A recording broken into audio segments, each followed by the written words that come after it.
છઠ્ઠા નંબરનો દાખલો કંઈક આવો છે. કોઈ તહેવારના દિવસોમાં શાક માર્કેટના બટાકાના ભાવ વધે તેની સંભાવના 0.8, ડુંગળીના ભાવ વધે એની સંભાવના 0.7, બંનેના ભાવ વધે એની સંભાવના 0.6 અને બટાકા અને ડુંગળી બેમાંથી ઓછામાં ઓછા એકના ભાવ વધે એની સંભાવના આપણે શોધવાની છે.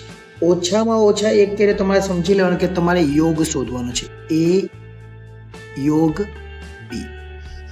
જો ફક્ત તમને ડુંગળીના ભાવ કીધા એનો મતલબ કે પીએ આપેલું છે, ઓકે, બટાકાના ભાવ છે એ પીએ. ત્યાર પછી કોઈ ડુંગળીના ભાવ છે એનો મતલબ કે પીબી આપેલું છે.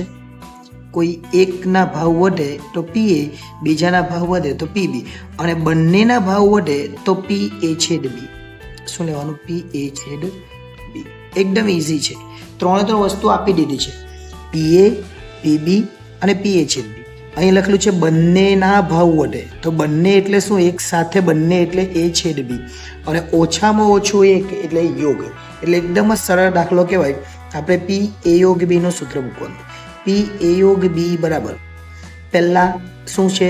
બટાકાના ભાવ વધે વત્તા બટાકાના વધે અથવા, જો હવે આ અથવા કહેવાય, અથવા ડુંગળીના વધે અને એમાંથી બંનેના ભાવ વધે એ બાદ કરી દેવાનું. શું કરી દેવાનું? બંનેના ભાવ વધે એ બાદ.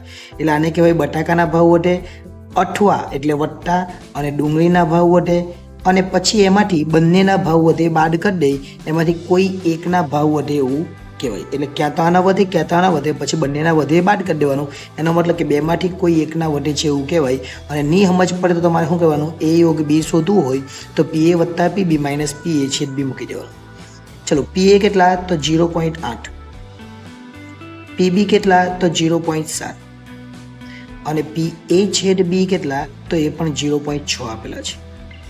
શું કરવાનું? આપણે પહેલાં બંનેનો સરવાળો કરવાનો, એટલે 0.8 વત્તા 0.7 એટલે 0.8 ને 7 80 એટલે 1.5 થાય. કેટલા થાય? 1.5 માઇનસ 0.6. એવું કહે 15માંથી 6 જાય તો કેટલો જવાબ આવે? તો 15માંથી 6 જાય તો 0.9 જવાબ આવે. એટલે આપણો છેલ્લો જવાબ આવે 0.9. આ આપણો અંતિમ આન્સર કહેવાય. એટલે ખૂબ સરળ દાખલો કહેવાય, એકદમ જ સમજાઈ જાય એવો દાખલો છે. ફક્ત તમારે સમજી લેવાનું કે કોને શોધવાનું છે. બંને હોય તો છેદ અને ઓછામાં ઓછું હોય તો યોગ. આ રીતે આપણે સમજીએ તો આપણને કોઈ મુશ્કેલી આ દાખલામાં થાય નહીં.